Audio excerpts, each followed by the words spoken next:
If you've ever complained because Google has too much power, knows too much about you, too centralized, makes you nervous that a big corporation like that has all this data on you, you're going to be interested in what this next speaker has to say. Colin Pape with Presearch.io is going to talk about decentralized search technology. So, without further ado, let's welcome Mr. Pape. Thanks, Greg. Hey, everyone. Thanks for having me. So as he said, my name is Colin Pape. I am the founder of a blockchain project called Presearch. We are building a decentralized search engine for the web. It's a pretty ambitious project, as I'm sure you can imagine. We hear that quite a bit. But we think it's an incredibly important one, and so do the thousands of people who helped to kickstart the project by purchasing more than $16 million in tokens that can be exchanged for advertising and other services within the Presearch ecosystem. So before I get into the details of the project, I'd first like to talk about why it matters. So in addition to having the world's #1 search engine, handling more than 90% of all searches, Google also owns Android, Chrome, YouTube, Google Maps, Google Drive, Waze, Gmail, Google Voice, Google Apps, Google Hangouts, and more. When you start to really list them out, it becomes apparent how much control and domination that one company really has over our lives on the internet. To the point where never before in history has any one entity controlled so much information and humanity's access to it. For the most part, Google's done an incredible job. If I were to ask you to raise your hands, I bet almost everyone in this room would admit to using a Google product within the past 24 hours. It's almost impossible to avoid. They've got great interfaces, obviously. The reliability never seems to go down. Fantastic relevance. It's definitely made them the clear winner of the internet. And so on one hand, we're happy and we're grateful for Google. I know I've learned a lot using their systems. But on the other, it's a little bit frightening just how big this company's become and how dependent we are on it. Many of us reveal things to Google that we wouldn't speak to anybody else, and we do it without a second thought. I actually read a piece in Esquire magazine earlier this week that talked about how Google search has become the new prayer, and how in the past people would look to the heavens for answers, and now they're looking to Google. It's pretty wild. And yet we interact with this miraculous system without really knowing how it works, who's in control, how our information is being used and stored, and if the answers it provides are as objective as we all want to think they are. So to believe that there are no conflicts of interest, no hidden agendas, and a transparent process for working within the Google ecosystem, it's unfortunately a little bit naive. And through my other company, ShopCity.com, we learned this lesson firsthand when a Google manual penalty assessor removed our network of local marketplaces from Google's results in 2011.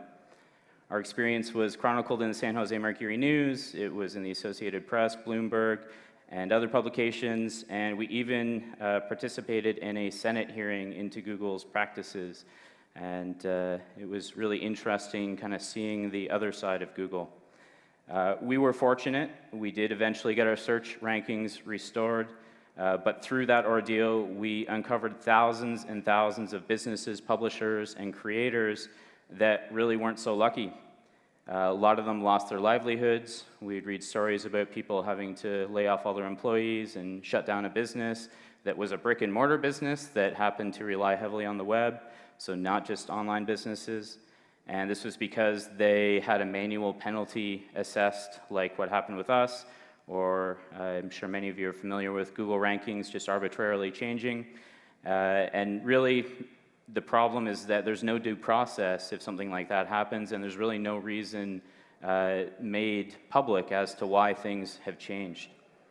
And so the recent fines, the complaints against Google by the European Union, country of Australia, India, it really kind of hints at the scope of the problem, but it's really just scratching the surface. And so really, for being such an important service, it's almost like a utility at this point. We know shockingly little about how it works. And so that's really what we're looking to change with pre-search. We're looking to build the people's search engine. So this means that we're building a framework that will enable the community to participate in the ranking and the curation of content on the internet in a transparent and open source system that's going to enable anyone to look under the hood, see how things work, identify issues, propose solutions, generally participate in building the open search movement. Google's a big company. They have tens of thousands of engineers, but they're a very closed ecosystem. For all the usage, if you can just think of yourselves how much you've used Google, how many times have you ever actually really interacted with Google? And how many people have ever gotten Google on the phone or to actually reply to an inquiry? It's almost impossible. It is almost like this God-type system that is controlling our access to information. So we're appealing to those who want to participate, not just consume. As I said, we know this is pretty damn ambitious, but we think with the power of cryptocurrency, blockchain technology, distributed computing, we now have the tools that we need to build a new search engine that can truly compete for relevance on the web. And so within this framework, as we're designing it, teams of data scientists from the world's leading universities are going to be able to contribute and test their algorithms. Subject matter experts will be able to curate collections of information and serve as representatives of their niches. Interface designers will be able to create new ways of visualizing information that unlock huge value for those using the system. And they're all going to receive traffic that can be monetized in cryptocurrency in exchange for those contributions. So it's really more of a holistic system where everybody can participate and be rewarded. So obviously the Google habit, as I like to think of it, is pretty powerful, and we're looking at ways to break that habit. Obviously, Google's results are pretty amazing, and there have been some challenges in the past, and they've tried and they've failed. And so we looked at how we could break that Google habit, and we developed a beta platform that's already being used by about 10,000 beta testers, and they've run more than 3 million searches in the past 60 days. It is at presearch.org. And so the people who are doing searches on the platform, they're rewarded with cryptocurrency in exchange for switching to that interface. And then rather than reinventing the wheel and trying to compete head-on, it really enables users to have greater control and choice over their searches and to actually just select which engine they'd like to use more easily. So there are more than 75 search resources currently available, including Google. Of course, rather than go head-on, we want to leverage their amazing results. You can also choose DuckDuckGo, and then lots of other niche resources that have been suggested by community members, and this is growing every day. And so, again, we're really not competing head-on, we're just adding value to what's already there and working. And so it's kind of a way to drive a really thin wedge in between that search behavior.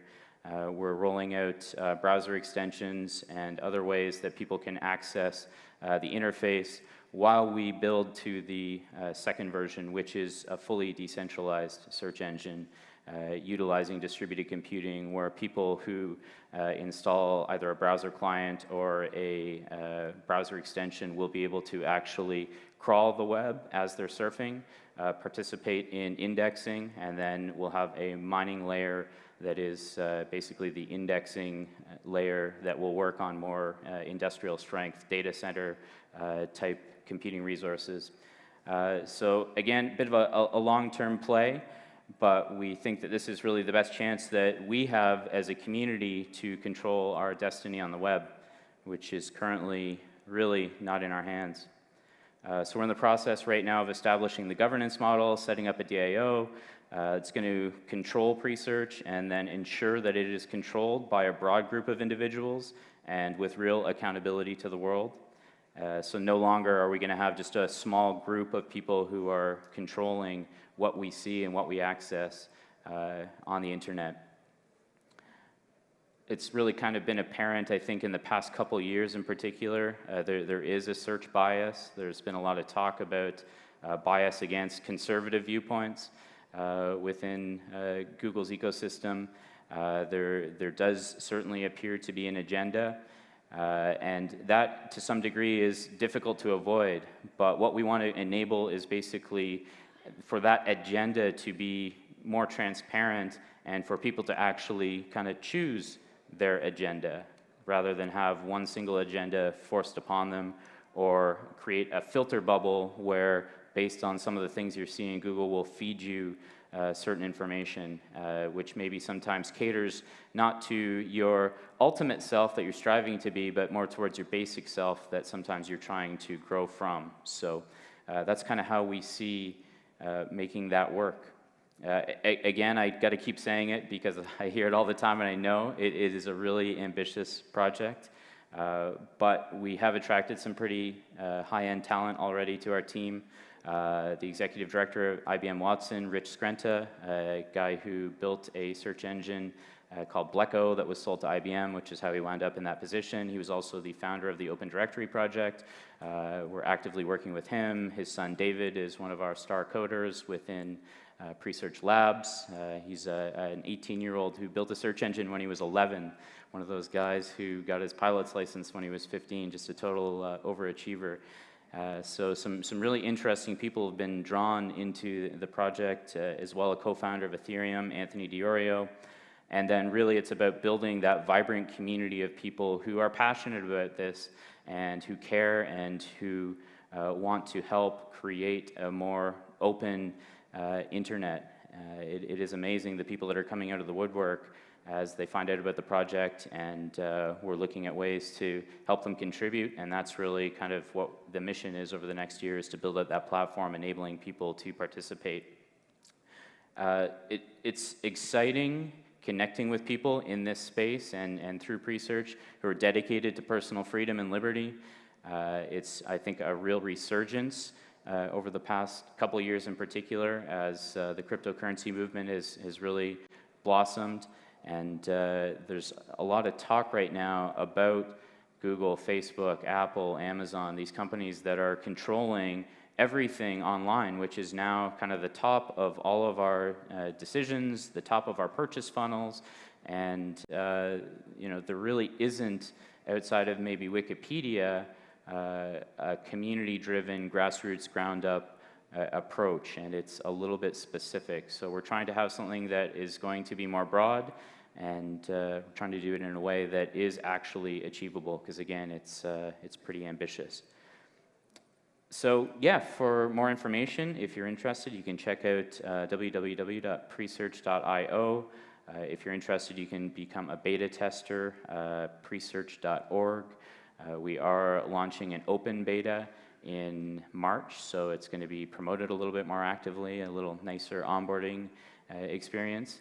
But I'm sure there are plenty of people in this room who have an interest in the future of the internet, certainly people who are content creators, people whose livelihoods currently depend upon the Google ecosystem and have seen probably firsthand sometimes the treatment or just the lack of transparency.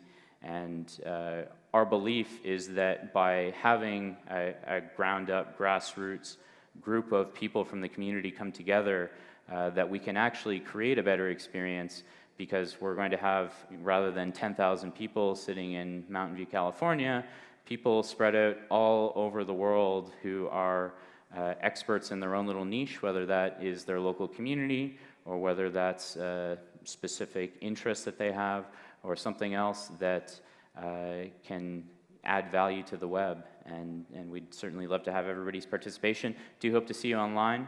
And looks like I've got a little bit of time still, so if anybody has any questions, feel free, or I can get off the stage. Thank you.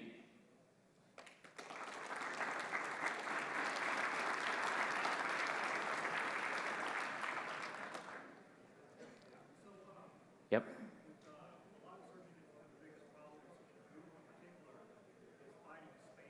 Yep.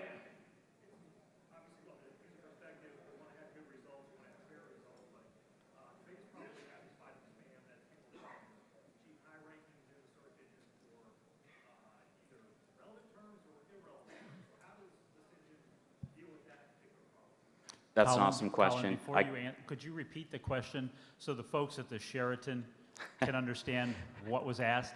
And if anybody has any other questions for Colin, please come up to the microphone for the same reason. Thank you. Certainly, I can repeat it. Yeah, that was a really good question. It was about how do we fight spam. That's obviously one of the biggest challenges, and you know, I have some maybe alternating beliefs about how big of a challenge it is, as well as how big of an excuse it is and a justification to hide behind a black box. Because if you're always under attack, then just like sometimes the government says, they can use that to justify all kinds of different behavior.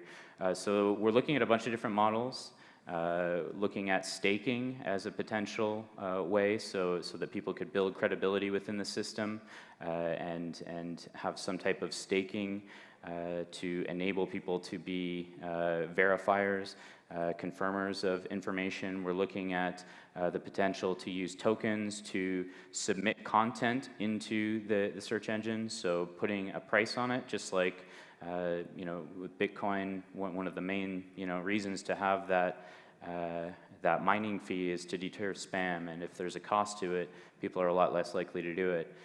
Looking at really involving the community and people who are active users of the system and enable them to provide feedback and to upvote, downvote.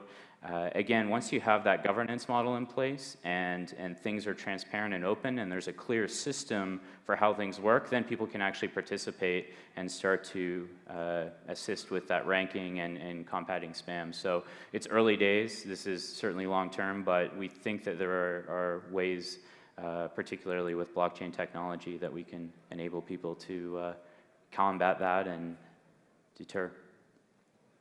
Thanks. I have a question. Yes.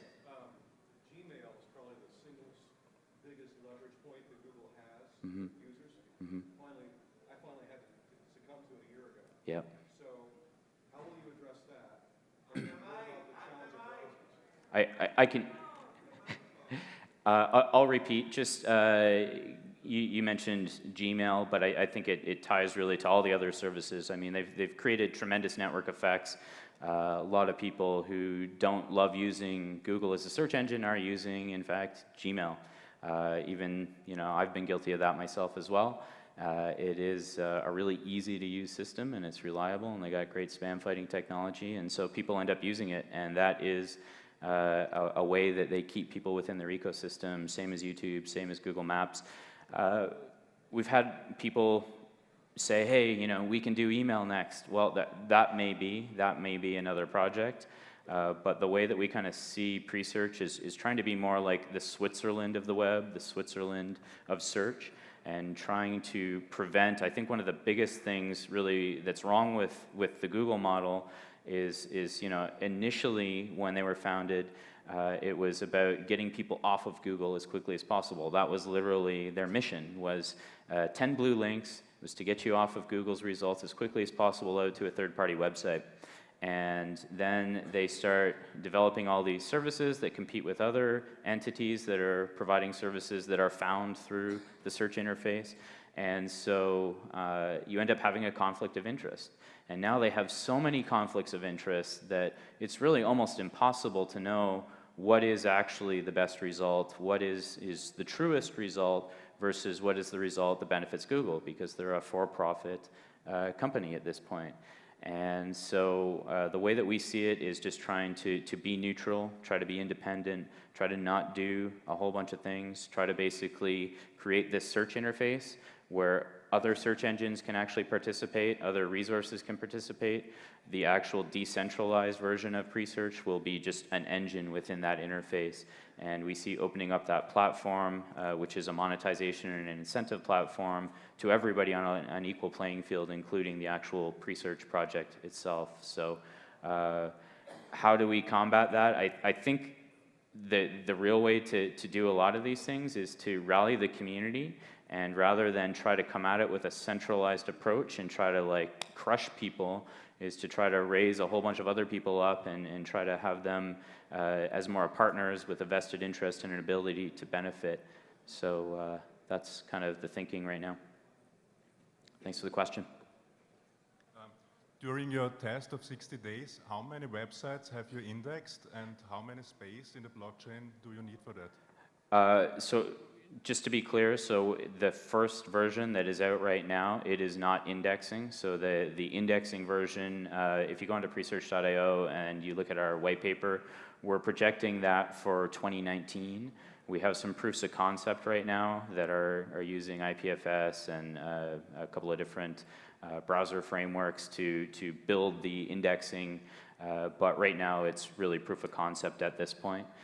So right now it's really about the reward and the incentivization mechanism and enabling people to utilize the multi kind of search interface so that they can choose which search resource they want to use, and that's the one that the stats are to. But that's going to be a really interesting set of stats when we have it, because obviously that's going to be a core challenge. Steam seems to have done a pretty good job with their model, so we're certainly studying how they're handling Do you content. have a calculation? Sorry? Do you have a calculation how much space you would need? I don't right now, no. We are looking at lots of different ways to tackle it. Are you thinking about to implement a purge mechanism to this? We are, yes, and it sounds like you're probably somebody fairly knowledgeable that maybe we should even talk with. Okay. And one thing is, if I try to search in the search engine, I'm searching in my local blockchain on my local PC, or can I connect to a platform? No, yes, it is a distributed platform through IPFS, yeah. Okay, thank you. Thank you. So to help us understand, would your model be helping to make the dark web less dark? Shining light on the dark Shining web. light in more areas of the web in your searches? Yeah, I think there's huge potential for that to happen, and even if it's not necessarily the index directly through the Presearch decentralized search engine, which it could be, enabling other people to create resources that are found through that interface and just make it more accessible. So we're looking at kind of that hybrid approach. Okay. But yeah, it's quite potential that because of the way that we will be crawling the information, it's actual usage, that it may pick up stuff that web crawlers are not able to access. All right, thank you. Thanks. Another question. First off, I want to say I'm a search engine professional, been in about 20 years. Cool. Very impressive with Rich Skrenta's involvement. For those who might not know, Rich Skrenta, he's a definite pioneer in the internet as a whole, and very, very impressed and very familiar with some of his past projects like Bleco and things like that. Cool. I sort of have a three-pronged question, but hopefully it'll roll into the same thing. Yep. One, is there just like Google has a paid side and a natural side, the free results and the paid results by advertisers, do you plan to have a paid commercial advertising on the engine? That's number one.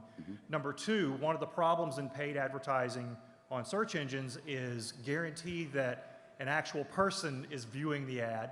Yep. And then the third question is, in search engine advertising delivery in general, probably the folks that are left out of that equation the most are the end users. Right. And Google's making all the money basically to deliver an ad to people like the people in this room. Is there a model there for people to actually even get paid to when they're shown an ad through the use of blockchain? Awesome questions, and I'll let Rich know, thanks. Yeah, there is. That is really actually the core of the model. Essentially, it's all about user choice, so enabling them to share as much information as they would like. Right now, you currently have to be a logged-in user to utilize the system, but ultimately, we're going to enable anybody to use it without logging in. But that's basically going to eliminate the possibility to be compensated. So right now, when you run a search through Presearch, you earn Presearch tokens, and right now, Presearch has a fund that those tokens are coming from. But ultimately, and we've got kind of again the short-term and the long-term model. The short-term model is because we don't actually control the search results page. We've actually developed an ad unit that's within the auto-suggest results, very transparent. But basically, you can click that sponsored result. You then choose to view the ad kind of within the ecosystem, so it's not kicking you out to an external site. We're looking at using video in a bunch of different ways to kind of guarantee that the sponsor is getting value. And then there are different compensation models as you progress kind of through the funnel. So, you know, you click it, you get a little bit, you watch a video, you get more. So certainly opportunity for people to participate and to monetize their usage and attention, which they should certainly have, but currently none of us do. So I think I'm off 24 seconds. Awesome. Thanks, everyone.